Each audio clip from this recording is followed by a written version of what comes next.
Welcome to another episode of Tutorials with Ike. My name is Isaac Osafo Jr., the Vice President for the Association of Business Administration Students at UPSC. Today, we are going to be solving communication skills past questions, which is just last year, 2025. So this paper was written on April 28, 2025, just last year. So it's important that we take it serious. And communication skills is a paper that almost everyone would take in level 100 first semester at UPSC. And you're going to be looking at some important things that you need to know. It might look like an easy paper because it just looks like English language, which you think you might have done in SHS or GHS, but then there's a little more to it, which we are going to dive deeper in later on. Also, my main YouTube channel for tutorials, which had over 7,500 subscribers, got hacked. So I no more have access to it, but fortunately, the videos are still there, and I'm just hoping that whoever hacked it won't delete the videos. So for now, I'm going to be posting on TikTok and this new YouTube channel as well. I'd also like to inform you that I'll be contesting for SLC President at UPSC. So if you're a student at UPSC, your votes will be appreciated. So this is one of the initiatives that we are bringing on board, where we are going to be uploading tutorials online, because we believe that not everyone can understand it in class, and some people might not be able to make it to class. So as time goes on, we intend to make it bigger so that we'll get other people on this platform to start benefit from everyone's strength as well. So please do well to vote for Isaac Osafo Jr. as your next SLC President so that we can make this initiative bigger. Alright, so now I'm going to start with section A of the communication skills past questions. So now section A is basic language rules in communication. So I'm going to read the instructions. So the instruction says that the following passage contains some grammatical errors. Rewrite the passage by correcting the errors. So now they've given you a passage which has some grammatical errors, and they want you to rewrite it by correcting those errors there. So I'm going to read a wrong passage so that we correct it together. So now the passage given, which is the wrong one. The musician came from his village to do this work always. He carried a huge alarm clock on his shoulders. He had a stick, which he used to beat the drum. He always had a gourd full of ram under his armpit. On market days, he performed to the satisfaction of all, gulping down a calabash full of ram. So now this is the wrong passage, right? So now let's correct it. I'm sure when I read it, you saw that there were some mistakes. So now the first line, the musician came from his village to do this work always. So this is more of subject-verb agreement. So you have to know your subject-verb agreements. Do you get it? So now let's start. The musician came from his village. So we obviously cannot say the musician came, right? So instead of the musician came, remember musician is singular, right? And you are talking about the present tense. Anytime you have a subject that is singular, especially in the present tense, usually you add S to the verb that is here. So it's supposed to be the musician comes. The same way you cannot say the musician sing. You say the musician sings. You get it? Or the musician dance. You cannot say the musician dance. The musician dances. You get it? So now if you are rewriting the passage where you see the musician come, you are going to add S to the comes. Do you get it? So let's move on. The musician comes from his village to do this works always. So we can't say to do this works. So to do this works. Remember, we are still talking about the musician. We can't say to do this works. I mean, that's tautology. It doesn't make sense, even if it's plural or singular. So we are going to remove the S if you are correcting it. So to do this work, that's the correct one. So you also correct it in your book. Now let's continue. The next sentence, he carried a huge alarm clock. He carried a huge alarm clock. You cannot say he carried a huge alarm clock. You cannot say he carried the huge alarm clock. He and carry don't go together. So it's supposed to be he carries. So he carries. So he carries the huge alarm clock. Do you get it? So you also correct the mistake there. If it was plural, that's when you can say they carry or we carry. But he is singular, so we say he carries. Do you get it? All right. Now let's move on. So he carries the huge alarm clock on his shoulders. He have a stick. You obviously cannot say he have a stick. He have a stick. Have is usually used for plural. So I can say we have, they have. Or if it's you, if there are a lot of people, then you can tell all of them that you have. You get. But if you are talking about one person, which is he here, you cannot say he have a stick. We say he has a stick. So now we are going to correct the mistake. So he has a stick. You get it? So now he has a stick. Then the next sentence, which he used to beat the drum. Obviously, that one is also incorrect. Which he used to beat the drum. So now for this one too, which he used to beat the drum. This is the incorrect one in the passage. So now let's correct it. We are still talking about the musician, which is one person. So now instead of which he used, you are going to say which he uses. Because once again, we are in present tense. Usually add an S. Which he uses to beat, not beat. You don't add S. When you are using to, let's say to go, to dance, you don't say to dances. Do you get it? Or you can't say to sings. You always have to make it singular. So when you are using to, so which he uses to beat. So you move the S, the drum. I hope you get it. So that's how we correct that particular one. So now let's continue. The next sentence. He always have a gourd full of ram under his armpits. All right. So now let me write it. He always have a gourd full of ram under his armpits. Under his armpits. So now this is the incorrect one. So now let's correct it. Still talking about the musician. So he always, I think we had an incorrect one somewhere. Yes, where I told you that you don't use have when you are talking about a singular noun. Do you get it? So now since it's still a singular person, which is a musician, we are going to say he always has. So now you correct the mistake. So here will be has. So he always has a gourd. A doesn't go with plural. It's like saying a tables or a chairs. It doesn't make sense. You get it? So once there's a and you're talking about a noun, this one becomes singular because a is for one. So a gourd full of ram under his armpits. So that's how we correct the mistake there.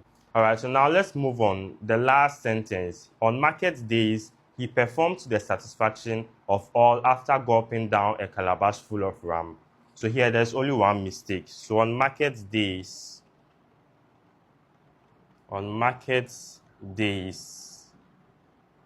he performed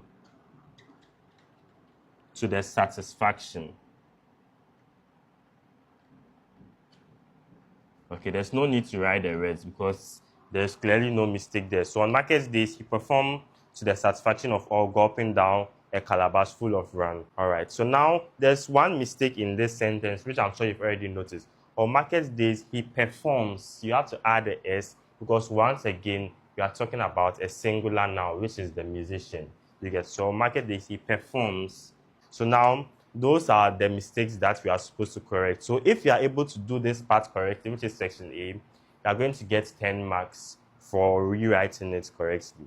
All right, now let me clean the board so that we move to section B. Now let's move on to section B. And this part is very important because it comes literally almost every time.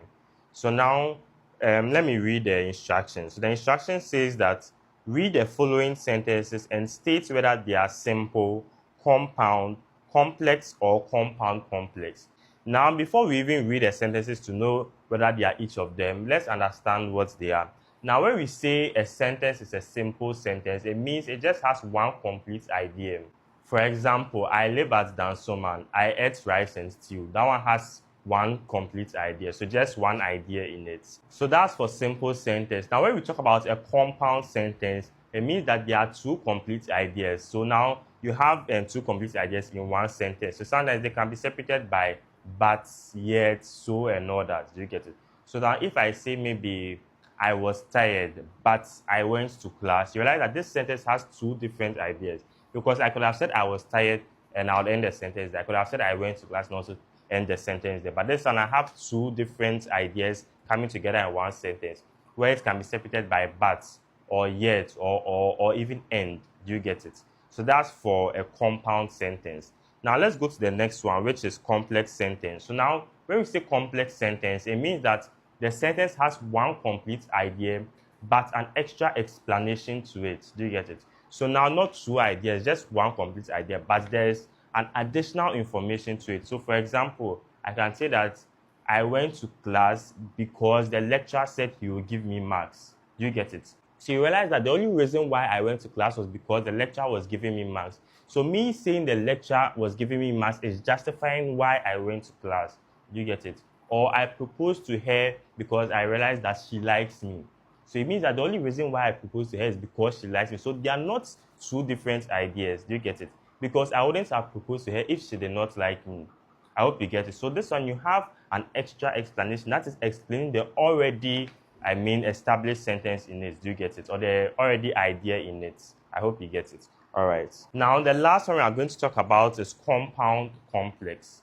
Compound complex. So now for compound complex, it means that the sentence has two ideas, two separate ideas, but then there's also an extra explanation to it. Do you get it? So I can say maybe I was tired, but I went to class. So these are two different ideas. Then I'll also add another explanation that maybe because attendance was compulsory. So there are two separate ideas, and I also add one reason to it, to those two separate ideas. I hope you get it. So now, let me just write all of them so I don't forget. So we have simple sentence, which I said for that one is one complete idea.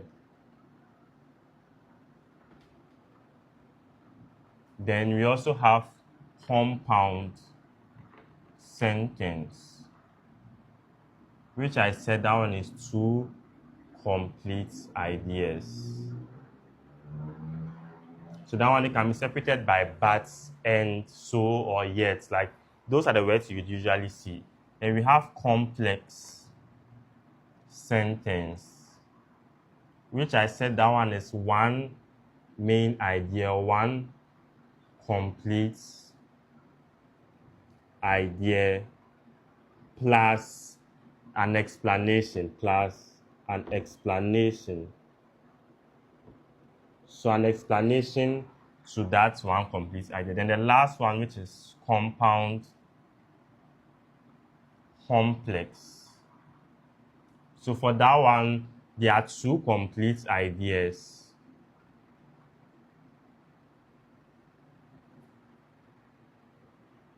Plus, so two complete ideas plus an explanation. I hope you get it. So now, this is what you need to keep in your mind about the type of sentences. Now that we've got the explanation, let's start answering the questions. So you are going to tell if these questions are simple sentence, compound sentence, complex sentence, or compound complex. Now, the first one, which I read, the girl looked at her brother and smiled. So the girl looked at her brother and smiled. So now, is this simple sentence, compound sentence, complex, or compound complex? Based on the explanation I give. So this one, the girl looked at her brother and smiled. This is just one complete idea. You get it? They are not telling you any other thing apart from it. She just looked at her brother and smiled. So this is a simple sentence. So simple sentence. Let me just put SS. So the first one is a simple sentence because it's just one complete idea. I hope you get it. Now the second one, Hufaiza went to the library to borrow some books. Hufaiza went to the library to borrow some books. This one too is just one complete idea. You get it? Because she just went to the library to borrow some books. That's all. They didn't tell you any other information apart from she going to the library to borrow some books. So it's also one complete idea, which makes it a simple sentence as well. Now let's go to the third one. The third one says that the water was so cold that we could not swim in it. The water was so cold that we could not swim in it. So now watch carefully. They told you that the water was so cold. They could have ended there, but they gave you an explanation to it, or an extra explanation to it. So because the water was no cold, they could not swim in it. So they could not swim in it because the water was not cold. So it means that they not being able to swim in it is as a result of the coldness of the water, meaning that they are adding an extra explanation to it. So that makes it a complex sentence. Remember I said for complex sentence, there's one complete idea and an explanation. So this one too, there's a complete idea and an explanation to it as well, making it a complex sentence. Now let's go to the fourth one. Now the next sentence says that the little girl started crying when she couldn't find her toy. The little girl started crying when she couldn't find her toy. So now this one too, the little girl started crying. She did not just start crying just like that. It's because what, she could not find her toy, meaning that it's also a complex sentence because they are explaining why she was crying, because she could not find her toy. So there's one complete idea and an explanation to the idea as well, which also makes it a complex sentence. So this one is also a complex sentence. Now let's go to the next one. The next one is, I live in a large city. I live in a large city. This is obviously a simple sentence because it's just one complete idea. No explanation, no other sentence and all that. So this is a simple sentence. Now, question 6, or the next one. As soon as the bell rang, the children rushed out. As soon as the bell rang, the children rushed out. So for this one, to tell me whether it's simple, compound, complex, or compound, complex. Now, as soon as the bell rang, the children rushed out. The children did not just rush out because of anything. It's because they had an indication that the bell had been rang, or because the bell rang. So this makes it a complex sentence because they are explaining why the children rushed out. You get it? So the children rushing out is the main idea. Then they are also explaining it. So as soon as the bell rang, the children rushed out. So there's a main idea and an explanation, which makes it a complex sentence. All right, now let's go to question 7. All right, so question 7 says that we saw a film which was based on the life of Nelson Mandela. We saw a film which was based on the life of Nelson Mandela. So now this one, to which type of sentence is it? We saw a film. You could have ended there. But they gave you an explanation of what the film was about. So in the film, it was based on the life of Nelson Mandela. So because they are adding an extra explanation to what the film was about, it also becomes a complex sentence because there's one complete idea and an explanation as well. So this is a complex sentence. Now let's go to question 8. His crude remarks offended me. His crude remarks offended me. So now his crude remarks offended me. This is just one complete idea. They didn't tell you why they offended her. She didn't tell you why it offended her and all that. Do you get it? So this is a simple sentence because it's just one complete idea. Now let's go to question 9. Question 9 says that Fidos and Blessing had their dinner and went for a walk. Fidos and Blessing had their dinner and went for a walk. So now this one is just similar to the first one. The girl looked at her brother and smiled. Also, Fidos and Blessing had their dinner and went for a walk. So this one is also a simple sentence. Do you get it? Because there's no explanation to it. There's also no additional, sentence to it. So usually when there's one subject, it's most likely simple. Do you get it? So this becomes a simple sentence. Now let's go to the last one, question 10. The customers were happy and went home because they got what they wanted. So now the customers were happy and went home because they got what they wanted. So the customers were happy. After they were happy, they went home as well. Do you get it? So they spoke about two things here. Now, it's because they got what they wanted. So they getting what they wanted is the reason why they were happy and also went home. So this becomes compound complex. I mentioned that for compound complex, there are two complete ideas and one explanation. So because there are two ideas here, which is the customers being happy and they going home as well. So they could have been happy and stayed there, right?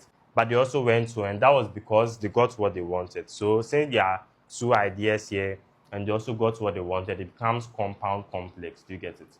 All right. So now we are done with this part, which is section B. We are going to move on to section C. So let me clean the board. So we move on to section C. Now let's move on to section C. So I'm going to read the instructions for section C. It says that we should rewrite each of the following run-on sentences. So now what is even a run-on sentence? When we say a run-on sentence, it means that there are two sentences which have been joined without a punctuation. Do you get it? So now you have to correct it by separating it with a punctuation. Do you get it? So that's what it means. So now we have some sentences which have been joined, but then there are no punctuation. So now we have to correct it by separating it with a punctuation as well. All right. So now let's start with the first one. So the first one says that I will not marry you. Don't waste your resources on me. So yes, this is exactly how they give it to you. I will not marry you. Don't waste your resources on me. So now you have to correct it by separating it and also adding a punctuation as well. So now instead of saying I will not marry you, don't waste your resources on me, you're supposed to say I will not marry you, so don't waste your resources on me. And you also have to add a punctuation or else you get your answer wrong. So it's supposed to be, so the correct one is supposed to be I will not marry you. Then you bring a comma because you are done with the I will not marry you part. You are going to the next one. So you have to bring a comma showing that a new idea is about to be formed. So I will not marry you, comma, so don't waste your resources on me. So this is the correct way to correct the run-on sentence. Do you get it? So you realize that we brought a comma here, I'll not marry you. Then you bring the so, do you get it? Showing that you are explaining why the person should not waste their resources on you because you're not going to marry the person. So is like saying that based on this, then this. Do you get it? So if you are giving something like I will not beat you, don't run away. So you are going to correct it by saying I will not beat you, so don't run away. You get it? Meaning that based on this, based on the fact that I will not beat you, that's why you should not run away. So don't run away. You get it? So that's how it works. Now let's go to the second one. The second one says that Amma wanted to go to a boarding school. She was given a day school to attend. So now let's correct this one as well. So now Amma wanted to go to a boarding school. She was given a day school to attend. We also have to correct it by separating the sentences. Do you get it? So now in correcting this, we are going to say that Amma wanted to go to a boarding school, but she was given a day school to attend. So we use but when they are like opposites. You get it? So we have boarding school and a day school. So Amma wanted to go to a boarding school, but she was given a day school to attend. You get it? So it means they are like opposites. So that's how it works. So now let's correct it. So we are going to say Amma wanted to go to a boarding school. So you can bring a comma, but she was given a day school to attend. So if you see any hints of something like opposite, you get it, like anything that gives a hint of something opposite in nature, I'm most likely going to use but. All right, now let's go to the third one. The third one says that Oforiata jammed Bill, he was punished. So now when we say someone has been jammed there, it means that the person failed to appear for trials after the person was released. Do you get it? So now it's more like an offense. Do you get it? So now they are saying that Ofuriatta jammed bail, which is an offense that he has committed. He was punished. Do you get it? So it means that we have to bring so. So Ofuriatta jammed bail, so he was punished. Do you get it? It's like I say that Kofi killed Amma, so he was arrested. You get it? So based on this, he was arrested. It's the same thing like here. I will not marry you. So since I will not marry you, don't waste your resources on me. You get so based on this, then this. That's when you use so. So now let's correct it. So now Ofuriatta jammed bail.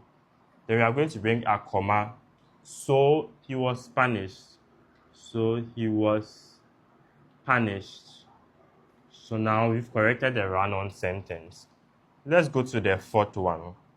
The fourth one says that he talks loosely. He is an elder of a church.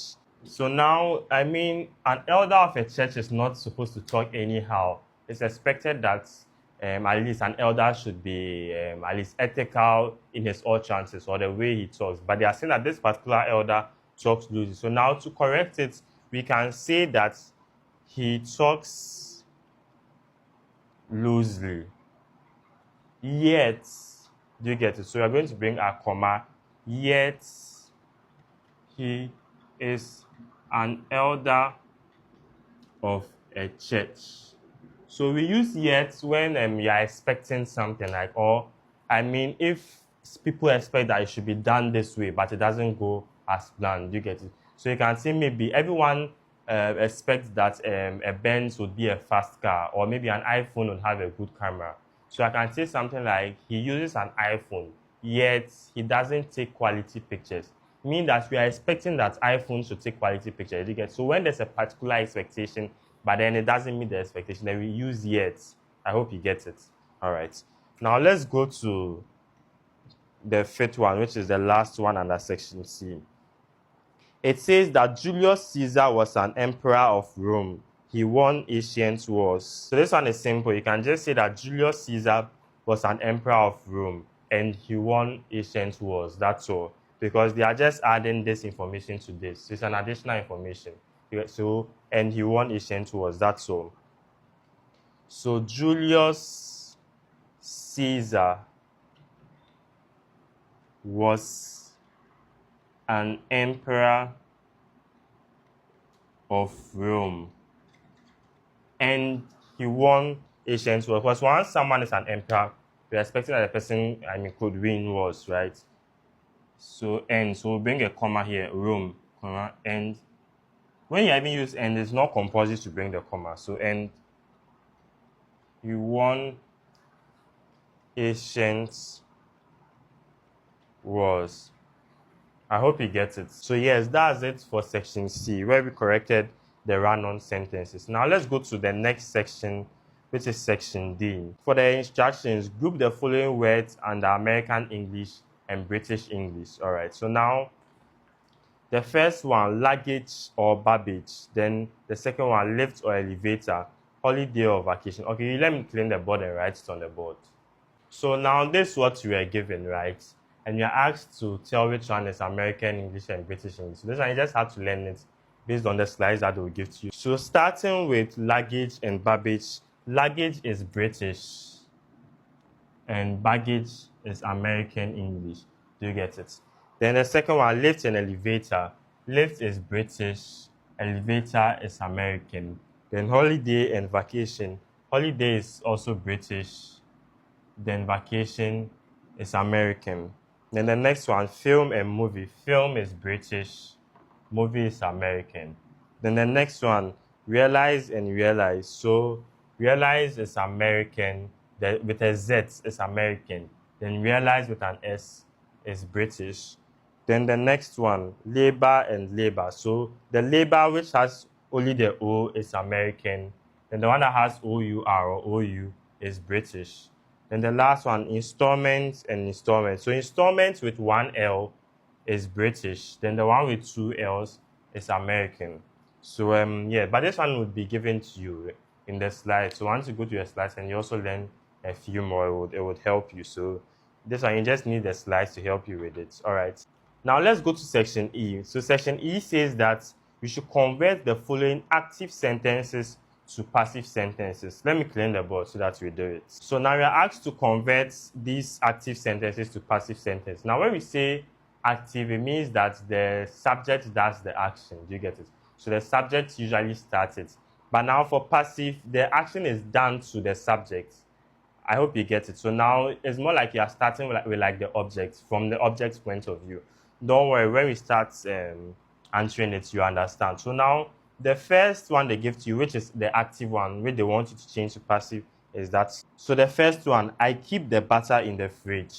So this is active, and they want you to change it to passive. So now I, which is you, is the subject. Do you get it? So now, then the butter is the object. Do you get it? So now you have to start with the butter. You have to do it from the butter's point of view. So now you are going to say the butter is being kept in the fridge by me. That's all. Do you get it? So now the butter is being kept in the fridge by me. So you are going to start from the other one, not I, the other object in it. Do you get it? Now the second one is John is keeping my house tidy. So this is the active one. So this is active, then this is passive. So now John here is the subject, but we are going to make the other one the subject, which is my house. Now we are going to start with my house. So we are going to say that my house is being kept tidy by John. I hope you get it. So my house, this becomes the passive, the one I'm about to write. My house is being kept tidy by John. That's it. Now let's go to the third one. The third one says that Mary kept her schedule meticulously. So now this is the active one. So for the passive, we are going to start with the schedule. So you are going to say her schedule. This is the passive one. Her schedule was being kept. Was being kept by Mary meticulously. Or her schedule was kept meticulously by Mary. It's the same thing. Now let's go to the fourth one. The fourth one, which is the active sentence, is I have kept all your old letters. So I have kept all your old letters. This is the active one. Now let's change it to passive. So now to change it to passive, we are going to start. You can say something like all your old letters have been kept by me. That's all. So all your old letters have been kept by me. That's it. So now you realize you are starting with all your old letters instead of I have or I. Do you get it? All right. Now, the last one for this section. He had kept up his training regimen for a month. So now to change it to passive, you can say his training regimen had been kept for a month by him. That's all. So his training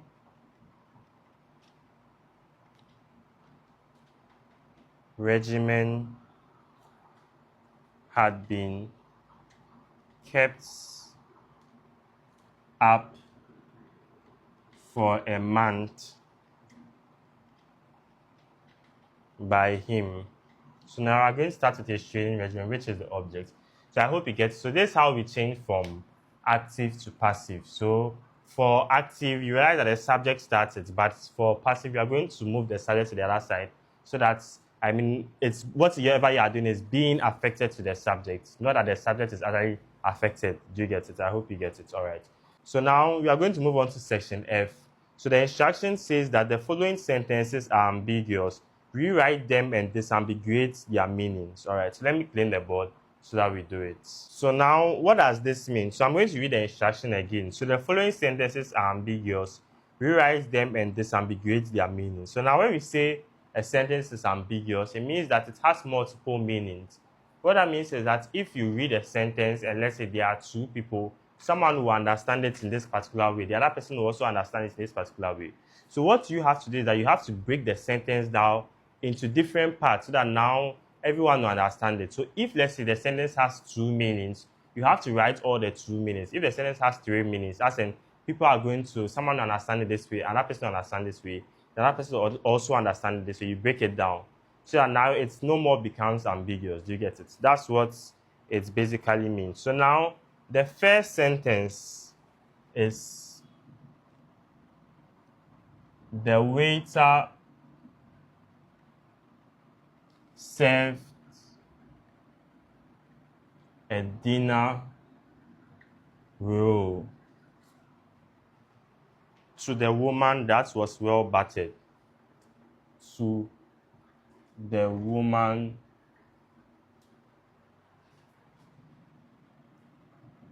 that was well buttered. So for this part, because it has two different meanings, I'm going to read it. So I'll put it on the screen so that you understand it.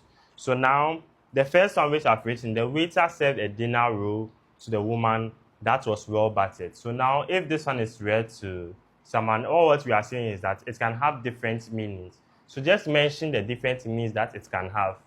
I hope you get it. So now, let's mention both of them. So the first one is that the waiter served a well buttered dinner roll to the woman. Do you get it? So the waiter served a well buttered dinner roll to the woman. What this means is that there was a roll that had a lot of butter, or it was well buttered. Do you get it? It has a lot of butter, and she gave it to the woman. That could be one meaning. So the waiter served a well buttered dinner roll to the woman. So this one, it means that you are saying that the dinner roll was well buttered. Now, a second meaning could be that the waiter served a dinner roll to the woman who was well buttered. The waiter served a dinner roll to the woman who was well buttered, which is almost what the question is saying. What this means is a bit, funny, but it means that the waiter served a dinner roll, a dinner to the woman, and that woman was well buttered, meaning that she had butter on her, or there was a lot of butter on her. That's what it means. Do you get it? So now you are going to write these two so that the person doesn't get confused, so I didn't know what you are talking about. The second one is Kwame kept all of his clothes in the washing machine he had worn. In the washing machine he had worn. So Kwame kept all of his clothes in the washing machine he had worn. So we are saying that disambiguate it, meaning that break it down. So I will get the multiple meanings of it. So the first one you can say is that Kwame put the clothes he wore in the washing machine, meaning that after he had worn those clothes, he put it in the washing machine. That's the first one you could write. The second one could mean that Kwame kept his clothes in the washing machine that he wore, meaning that he wore the washing machine. It doesn't really make sense, but it could be, a meaning so far as it's English. His clothes in the washing machine that he had. So instead of saying he had worn, you can say he had used before, meaning that they are trying to say that he had used that washing machine before. So he put his clothes in the washing machine that he had used before. You get it? So now those are the two different meanings. Now the third one, we gave the old clothes to a local. Okay, let me write it. We gave the old clothes to a local charity that had been picked up in the basement. So now this is the sentence. We give the old clothes to a local charity that have been picked up in the basement. So now write the different meanings of it. So now the first one you can say is that we give the old clothes which had been picked up in the basement to a local charity. So meaning that you took the clothes from the basement. You get the clothes were in a basement, then you give it to the local charity. Yeah, the local charity, you don't know their location. You get it, but the location of the clothes, you took it from the basement. That's the first one. So we give the old clothes which had been picked up in the basement to a local charity. Now the second one could be we gave the old clothes to a local charity that was located in the basement. So now you are saying that you gave the clothes to a local charity, but you found the local charity in the basement. So the first one, the clothes were found in the basement, and the second one, the local charity that was found in the basement. So those are the two different meanings. Now the next one, which is question 4, it says that we ate Mexican food after the movie that was very spicy. So this is the question that they've given to you. We ate Mexican food after the movie that was very spicy. So now the first one you can write is that after the movie we ate a very spicy food. So it means that after that particular movie you ate spicy food or a Mexican food that was actually spicy, meaning that the food was very spicy. Now the second one you can say is that we ate Mexican food after watching a movie that was very spicy. So you are saying that the movie was very spicy, meaning that it was interesting or it had some adult content in it. Do you get it? Or it was sensitive. Now the last one, so let me write it. I got a watch for my graduation that has a solar clock.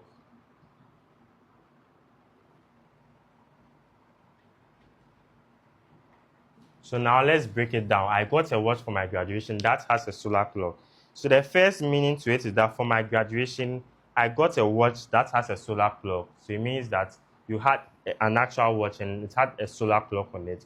Now the second one is that I got a watch for my graduation ceremony which had a solar clock in the hall. So meaning that where you took or where the graduation took place had a solar clock in it, in that particular hall. So I mean, those are the two meanings. So I got a watch for my graduation that has a solar clock. You get it? So those are the two meanings that can account for it. So yes, that was the end of the paper, and the exams was for 60 marks. Every exam you write is for 60 marks. Then when you add it to your IA scores of 40, then you get your final grade. So I hope you understood everything that we did. And hopefully in the next video, I'm going to solve a different past question so that you guys will be well equipped for the exams. Thank you very much for watching this video, and don't forget to like, subscribe, and follow this account. Have a nice evening.